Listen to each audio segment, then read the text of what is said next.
It is time for Morning Dose, and those stories you'll be talking about all morning long. The mission to save a young soccer team in Thailand becomes even more risky following the death of a volunteer diver. We have the very latest on the rescue operation.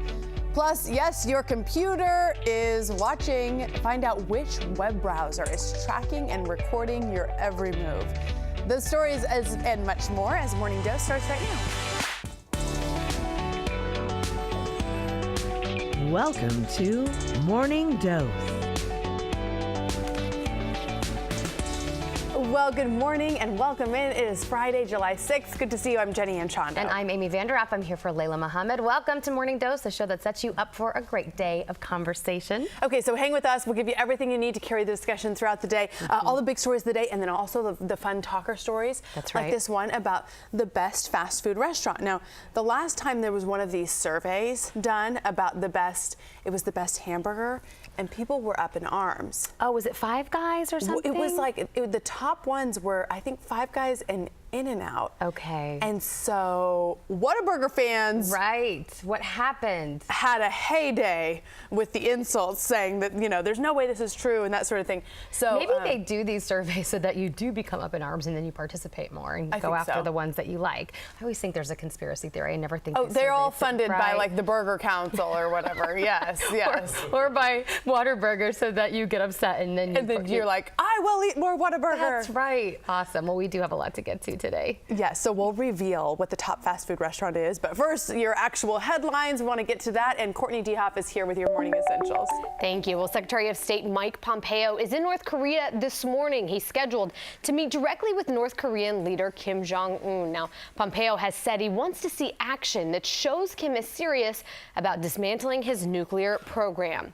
Well, one of 3 men wanted for kidnapping and raping 2 teen girls is in custody this morning. This man arrested in Lubbock, where U.S. Marshals found him hiding under a bed.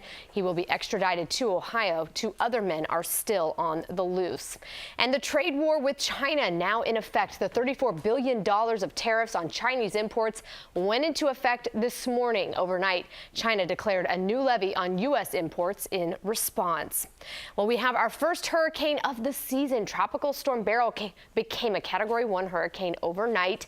It is expected to strengthen over the next 2 days before making landfall on the islands in the Caribbean this weekend. Let's take a look at the National Weather Radar now. If you're in the Pacific Northwest, you should be mostly dry, only about a 10% chance of some rain today. North Texas, you do see a chance of rain during the day, and it actually goes up to about a 50% chance into the evening. Southeast Texas will have some afternoon thunderstorms. The Delaware Valley also seeing some thunderstorms throughout the day. The D.C. area, you can expect about a 60% chance of rain, and South Florida could have some stray showers as well. Stick with us because we'll have your full local forecast coming up. I cannot overscore the amount of risk that's involved there. The people who are going in there and supporting them by diving themselves are people who have had years of experience and thousands of hours of training, and it's still risky for them. Yes, an already risky mission to rescue 12 boys and their soccer coach from the cave in Thailand just became an even more serious operation. That's right. We're learning this morning an experienced volunteer diver has died in the rescue efforts. David McKenzie has the very latest from Chiang Rai. Well, the mood has certainly turned somber here in Thailand. Overnight, the tragedy striking the rescue team. A former Navy SEAL diver from this country died while on a mission to take oxygen to the young boys. On his way back, he passed out and was declared dead in the early hours of this morning.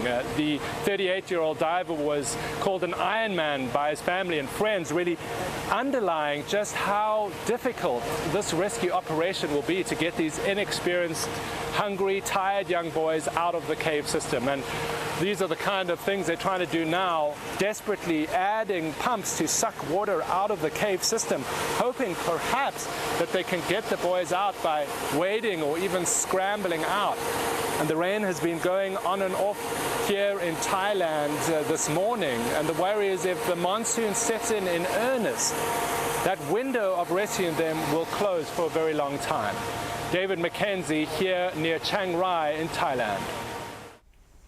The ongoing situation in Thailand continues to be one of the top stories online. We've tracked more than 1 million posts and comments just in the last 12 hours. Yeah, rescuers actually wanted to move the 12 boys and their coach out of the cave yesterday, but a new medical report actually hindered that mission. 2 of the boys and the coach are reportedly suffering from exhaustion due to malnutrition.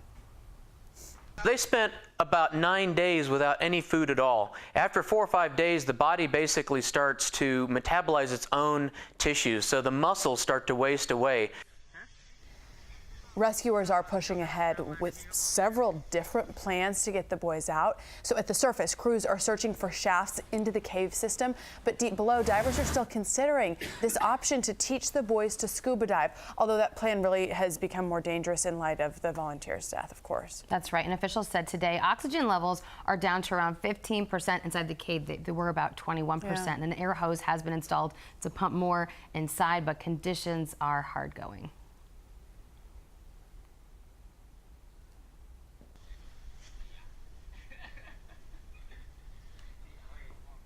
President Trump throwing plenty of barbs during a rally in Montana last night.